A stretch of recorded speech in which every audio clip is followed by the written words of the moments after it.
Hey guys, welcome back to the channel and welcome to the continuation of Scream Week here on the channel. Yesterday we talked about Scream 2, tomorrow we talk about Scream 4, today we're talking about Scream 3, the ending of the original Scream trilogy. So make sure before we get started to hit that subscribe button for more Scream content as the next week unfolds and the new movie comes out. Now let's talk about Scream 3. Scream 3, I'll say right up front, is my least favorite in the franchise, I do think, because it just had so many problems behind the scenes, and you can definitely tell because that comes off on screen. Like, they didn't have access to Neve Campbell a whole lot. That's why a lot of her scenes for the first half of the movie are shot up by herself for the most part because she was busy filming other things, so they didn't really have access to her. She wasn't even sure if she was going to come back for this one. That's why this movie really focuses on the Dewey and Gale dynamic, which I personally think is a good thing. Dewey is like, I get Sydney's like the main Scream person, but in my eyes,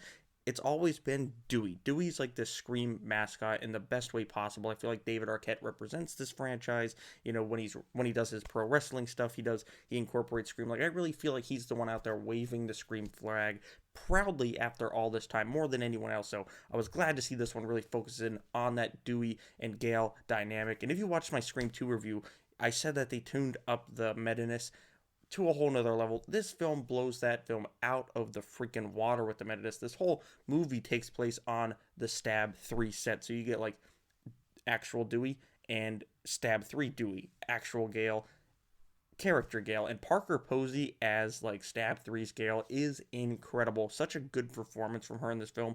This is, I think, the first time I ever saw her in a movie, and she just nails the hell out of it. Her and Courtney Cox have some great on-screen chemistry. It's a shame they never did anything else together because their on-screen chemistry is insanely good.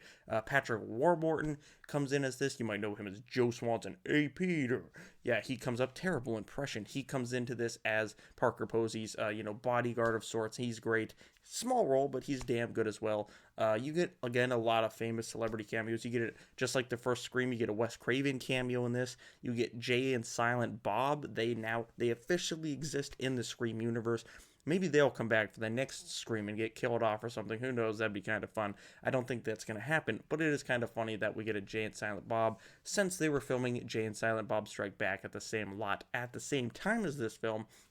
But you also get Patrick Dempsey coming in as this, who's almost like the third main character because, again, Neve Campbell's off for quite the first half. And he plays the detective who kind of has like a friendly rivalry with Dewey throughout the film, which is fun to watch because Patrick Dempsey, I know he's known for Grey's Anatomy nowadays, but he's such a good damn actor. I would have loved if he kept coming back for like Scream 4 because he doesn't die in this one. It looks like him and the rest of the gang are friends at the end of this one. Where is he at? In Scream 4, where's he at in the new Scream? No one knows, but it's a damn shame he didn't come back because he's great. He could have been married to Sydney. Who knows? Maybe that'll happen in a future Scream. We'll have to wait and see. But yeah, when Sydney comes in, it kind of feels like we get into it. Like, the setup was there in the first half with the Dewey and Gale and the actors on Stab 3, Cotton Weary's death being the surprise death at the beginning. But when Sydney shows up about halfway through the film, things really start getting to pick up in the investigation into the Maureen Prescott backstory. And then when they get to the producer's house, it really goes down. It almost turns into like an episode of Scooby-Doo, but for adults. And I say that about this film a lot. And they even said it in the documentary Still Screaming, that this film kind of turned into a Scooby-Doo for adults with all the rewrites and stuff that was going on. Like, at one point, Matt Lillard, Stu, was supposed to come back as the killer. He even got paid for it, but then things happened and rewrites and whatnot, and this Kevin Williamson didn't end up writing this one. You know, Aaron Kruger came in, a female writer came in. Like, this film was just kind of like a mishmash, jumbled together. I wonder what, the original Scream 3 was like. I want to see that. Maybe we'll see it in the new Scream, because my theory is that Matt Lillard is in that movie, so we'll have to wait and see for that.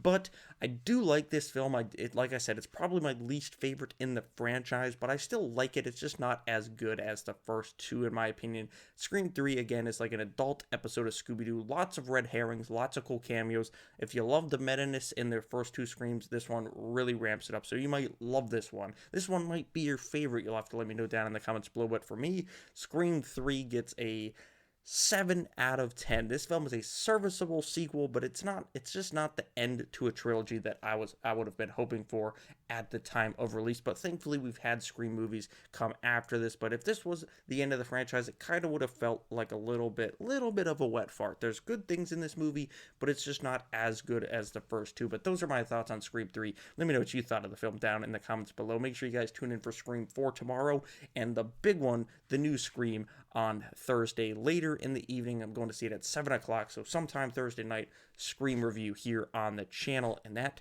won't be all the Scream videos we have in the next week. Just a tease. So make sure you subscribe and hit that notifications bell for the rest of Scream Week here on the channel. Thank you all for watching. I'll see you guys right here next time.